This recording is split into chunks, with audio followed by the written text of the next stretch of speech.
कहना चाह रहा था कि राहुल जी को देखने से फ़ायदा ही नहीं है, वो अपने आराम से इडली जाएं, वहाँ इडली डोसा खाएं और मस्त रहें। यहाँ कार्य कर दिया, राम मंदिर बन गया, धारा 370 हट गई।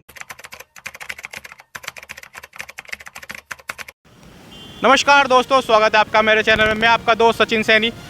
आज फिर हमारा वही सवाल है, 2024 के इलेक्शन में आम जनता किसे सपोर्ट करेगी और क्या मोदी जी तीसरी बार भी अपनी हैट्रिक लगा पाते हैं। तो चले बात करते हैं, आपसे बात करते हैं 2024 के इलेक्शन में प्रधानमंत्री के रूप में किसे देखना चाहते हैं। तो भैया बताइए, आप किसे देखना चाहते हैं। वैसे अभी चॉइस तो मोदी जी की है, क्योंकि अभी जो हमारा इंडिया गठबंधन है उसमें कुछ क्लियर नहीं हो पा रहा है कि वो आगे तक चलेगा। गठबंधन और पार्टियों ने सभी ने कर लिया, उसमें अभी तक कोई चेहरा क्लियर नहीं हुआ।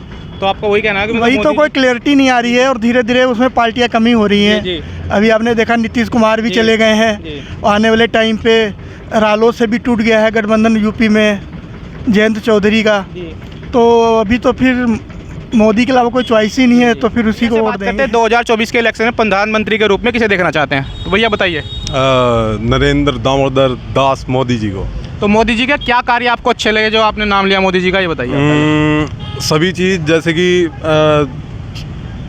बहुत सी चीज़ हैं, जैसे कि सड़कें वड़कें और अपने देश की जीडीपी भी काफ़ी बहुत ही ज़्यादा बढ़ी है। तो इस वजह से थोड़ा मैं तो उन्हें ही पर्सनली सपोर्ट। प्रधानमंत्री के रूप में किसे देखना चाहते हैं, आप बताइए भैया। नरेंद्र सिंह मोदी।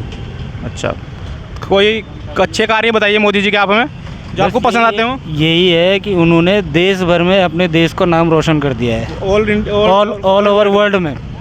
जी। तो आपको मतलब जो बाहर देश में इंडिया का नाम तरक्की हुई है वो ज़्यादा अच्छा लगा आपको? बिल्कुल, हमारा देश भी आज की डेट में और देशों से ऊपर उठता जा रहा है हर मामले में।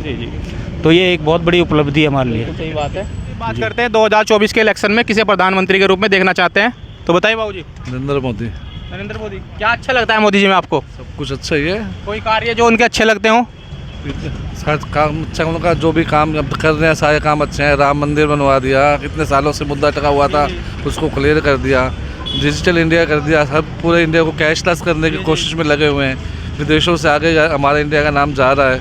हाँ, तो विदेशों में जो काम हो रहा है वो ज़्यादा आपको अच्छे लगे? मतलब यहाँ के काम अच्छे लग रहे हैं, विदेशों से अच्छे काम यहाँ हो रहे हैं। अब तो हमारा लगता है जैसे हिंदुस्तान तरक्की अब कर जाएगा, सही राह पे चल रहा है हमारा हिंदुस्तान। तो आपकी चॉइस मोदी जी है। तो भैया 2024 में प्रधानमंत्री के रूप में किसे देखना चाहते हैं आप?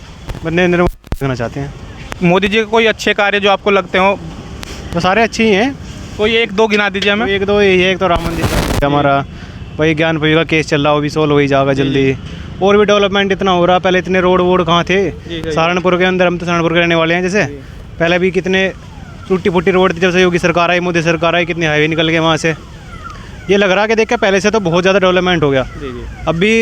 अभी जो विधानसभा का सत्र हुआ था, उन्होंने खुद ही बोला कि आने वाले अगले कार्यकाल में अच्छा काम करके दिखाएंगे और बड़े बड़े फैसले लेंगे। तो आपकी चॉइस मोदी है, वो प्रधानमंत्री के रूप में किसे देखना चाहते हैं? जी भैया। हम तो देखना चाहते हैं मोदी जी को देखना चाहते हैं। वो अच्छा ही कर रहे हैं, जो भी कर रहे हैं देश के लिए, ऐसा बात नहीं है, सबसे बढ़िया है। तो मोदी जी आपकी चॉइस है। 2024 के इलेक्शन में किसे देखना चाहते हैं प्रधानमंत्री के रूप में? जी बताइए मैम। समाज के हर वर्ग के लिए जो भी पार्टी काम करेगी जी वो सत्ता में आए। तो उन चॉइस क्या है फिर उसमें आपकी? कांग्रेस की है, बीजेपी की है, बताइए आप हमारे लिए सब पार्टी एक जैसी है। कुछ नाम तो खोलिए, कुछ एक। नहीं, कोई नाम नहीं हम खोलेंगे, सब बराबर हैं, हर पार्टी बराबर है। जो देश के लिए करेगा, जो पब्लिक के लिए करेगा, आम जनता के लिए करेगा, वही विशेष करते हैं। 2024 के इलेक्शन में प्रधानमंत्री के रूप में किसे देखना चाहिए? भैया आपका नाम? मेरा नाम विशाल है, विशाल कुमार जी। तो बताइए आप। जो 2024 का जो इलेक्शन है जी, आपने अभी देखा होगा कि राम मंदिर का भी बड़ा, प्रभु राम जी का जी, जो राम मंदिर का जो मसला था वो भी सोल्व हुआ है। धारा 370 का भी मसला सोल्व हुआ है। मतलब धीरे धीरे जो मसले जो इन्होंने वादे किए थे हमारी भारतीय जनता पार्टी ने, वो धीरे धीरे उस पर काम कर रहे हैं। कहीं ना कहीं लोगों के प्रति भी उनका विश्वास बन रहा है। तो इसी और आगे बढ़ेंगे हम भी। मतलब जो पार्टी अच्छा करती है उसको हम लाएंगे ताकि वो हमारी समस्याओं का समाधान आसानी से कर सके। और कहीं ना कहीं भारतीय जनता पार्टी ये काम कर रही है। हाँ, जो बीजेपी सरकार ने मैनिफेस्टो में अपने वादे किए थे, धारा 370, राम मंदिर, वो धीरे धीरे एक एक करके कर ही रही है पूरे। ठीक है ना? तो ये तीसरी बार मुझे लगता है हैट्रिक हो ही जाएगी बीजेपी सरकार की। तो उसी पे ही बात कर रहे हैं हम आपसे। तो और कुछ बताइए, आपको क्या क्या मोदी जी के कार्य अच्छे लगे? मोदी जी का जो कार्य है वो तो देखो अच्छा लग ही रहा है। जो मैंने भी आपको भी बताया था, धारा 370 हुआ, और जो भी राष्ट्र हित में उनके फैसले रहते हैं वो काम करते हैं। जो वादे करते हैं वो भी काम करते हैं। और अभी आप देख रहे होंगे सड़कों का भी निर्माण काफ़ी चल रहा है, बड़े बड़े पुलों का, फ्लाईओवर का, तो अच्छा काम कर रही है गवर्नमेंट। और मैं ये भी कहता हूँ कि ऐसा नहीं कि मैं दूसरी पार्टी को गलत कहूँगा, जो भी अच्छा काम करेगा जनता उसको चुनेगी। गठबंधन भी हो चुका है, आपको पता ही है, सभी पार्टियां मिलके एक हो चुकी हैं, तो उसका कुछ बीजेपी को नुकसान होगा या फ़ायदा होगा, ये बताइए आप हमें। जो ये गठबंधन हुआ है ये कहीं ना कहीं मोदी जी को नीचा दिखाने के लिए, मोदी सरकार को गिराने के लिए जो ये हुआ है। लेकिन कहीं ना कहीं मैं देखता हूँ कि ये जो गठबंधन है ये नहीं चल पाएगा, क्योंकि एक चेहरा ही क्लियर नहीं हो पा रहा है, एक वही बात होगी इसमें। वो भी मैं देख रहा हूँ, जो गठबंधन का भी जो मामला है उनमें खुद ही जो यूनिटी है वही उनकी यूनिटी नहीं दिख पा रही है। कोई मतलब जो भी उनके डिसीजन रहते हैं वो सही रूप से, सकारात्मक रूप से पब्लिक के सामने नहीं आ रहे। लेकिन मैं देखता हूँ कि मोदी जी को गिराने के लिए पूरा गठबंधन पूरा जोड़ लगा रहा है, तो कहीं ना कहीं वो कामयाब नहीं हो पाएंगे। क्योंकि मोदी जी की जो पहचान है वो अपने कार्यों से है और राष्ट्र हित में वो कार्य करते हैं। अच्छा लगता है हमें भी। तो मैं ये कहता हूँ राष्ट्र हित में जो भी कार्य करता है तो पब्लिक उसके साथ जुड़ती है। जी हैं। तो 2024 में मुझे लगता है, जहाँ तक कि मुझे लगता है मोदी जी। तो भैया से बात करते हैं, 2024 के इलेक्शन में प्रधानमंत्री किसे देखना चाहते हैं? तो भैया आपका नाम? अंकुर त्यागी। तो आप किसे देखना चाहते हैं तो 24 के इलेक्शन में? मोदी है भाई, और कोई चेहरा तो नहीं मेरे पास। तो मोदी जी के क्या क्या कार्य आपको अच्छे लगे, बताइए। बताओ क्या क्या सारे कार्य कर दिए। राम मंदिर बन गया, धारा 370 हट गई, और जहाँ भी देख रहे हाईवे, मुझे अपना अगर यूपी में जहाँ तक भी जा रहे देख लो, आपका आधार कहाँ चला गया। सही बात है, इस बात में कोई शक नहीं है। नेशनल हाईवे इतने ज़्यादा बन चुके हैं जिसकी हद नहीं है। दिल्ली जाने में जहाँ 6-7 घंटे लग जाते हैं, आज आधा ही टाइम लगता है। तरक्की आ रही, लोगों को जागरूक हो रहे।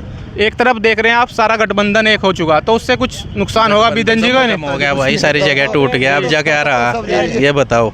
ममता बनर्जी उनकी साथ नहीं है, तुम्हारा वो आ गया बिहार का, वो नीतीश कुमार जी अलग हो चुके हैं। तो फिर जयंत चौधरी जी फिर रह गया क्या? कुछ भी नहीं रहा। तो एक तरफा मतलब बीजेपी मैक्सिमम कितने सीट ले पाएगी, ये बताइए आप। 400 प्लस के अलावा कुछ नहीं दिया। जो आज हमें सुविधाएं मिल रही हैं, जो हमें सस्ता सामान खाने को मिल रहा है, वो मोदी जी की देन है।